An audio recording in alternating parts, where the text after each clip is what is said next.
की अहाँ एकटा एहन भूमिके कल्पना कऽ सकैत छी जतऽ ज्ञानक धारा नदी संग बहैत अछि, जतऽ दर्शन आ कला माटीके कण कणमे समायल अछि। ई छी मिथिला, राजा जनकक कर्मभूमि, माता सीताके जन्मभूमि आ महाकवि विद्यापतिके काव्यस्थली।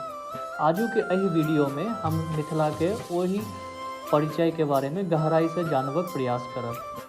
हम अहाँके लऽ चलब ओहि यात्रा पर जतऽ अहाँ समझि सकब जे ई मिथिला किया बिहारके बाकी हिस्सा और बिहारे नहीं अपितु हिंदुस्तानके बाकी हिस्सासँ अलग अछि।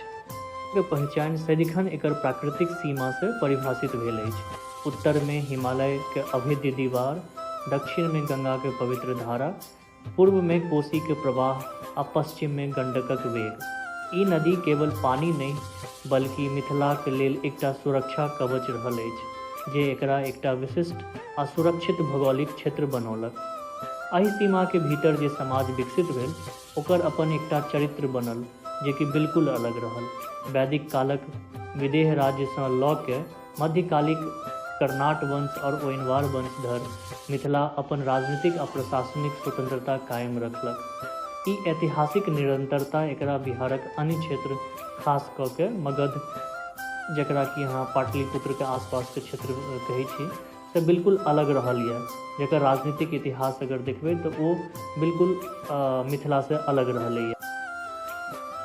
जँ मिथिलाके बुझबाक अछि तऽ ओकर आत्माके अनुभव करऽ पड़त। आ मिथिलाके आत्मा बसैत अछि मैथिली भाषामे। मैथिली केवल एकटा भाषा नहीं, एहि भूमिके धड़कन थिक। एकर अपन लिपि, तिरहुता आ विद्यापति जकाँ महाकवि के समृद्ध साहित्यिक परंपरा एकरा भोजपुरी आ मगहीसँ बिल्कुल अलग श्रेणीमे ठाढ़ करैत अछि। मिथिलाके पहचान एकर कलासँ सेहो जुड़ल अछि। मिथिला चित्रकलाके अगर बात हुए जे कि आइ पूरा दुनियामे प्रसिद्ध अछि, वो एतऽके महिलाके रचनात्मक आ सांस्कृतिक चेतनाके प्रतीक अछि। ई रंग केवल दीवार पर नहीं बल्कि मिथिलाके जीवन शैली, पाबनि तिहार आ दर्शनके दर्शाबैत अछि। मिथिला केवल कला आ साहित्यिक भूमि नहीं बल्कि ई ज्ञान आ दर्शनक सेहो गढ़ रहल अछि। नव न्यायके अगर भारतीय दर्शन शास्त्रमे जिक्र हैत तऽ ओकर जखन जखन जिक्र हेतै तऽ मिथिलाके जिक्र जरूर हैत। मंडन मिश्र आ वाचस्पति मिश्र जकाँ विद्वान एहि भूमिके ज्ञानक तीर्थ बना मिथिलाके कहानीमे एकटा गहींर विरोधाभास अछि। एक दिस प्रकृतिसँ संपन्न ई भूमि तऽ दोसर दिस हर साल आबैवला बाढ़िक विनाश। हिमालयसँ निकलैवला नदी मिथिलाक लेल वरदान संग संग अभिशाप सेहो बनि जाइत अछि। पटनामे बैसल सरकारक नीति सदिखन एहि क्षेत्रक विशिष्ट समस्याके अनुकूल नहीं रहल अछि। दक्षिण बिहार जतऽ सुखाड़सँ परेशान रहैत अछि, ओतहि मिथिलाके ई भाग अहाँके बाढ़िसँ परेशान रहैत अछि। दुनू क्षेत्रक लेल एकहि नीति कारगर कोना भऽ सकैत अछि। आजादीके बादसँ मिथिला क्षेत्र उद्योग आ बुनियादी सुविधाके मामलामे सेहो पिछड़ि गेल। चीनीक मिल, कागजक मिल जकाँ उद्योग एकके बाद एक बंद भऽ गेल।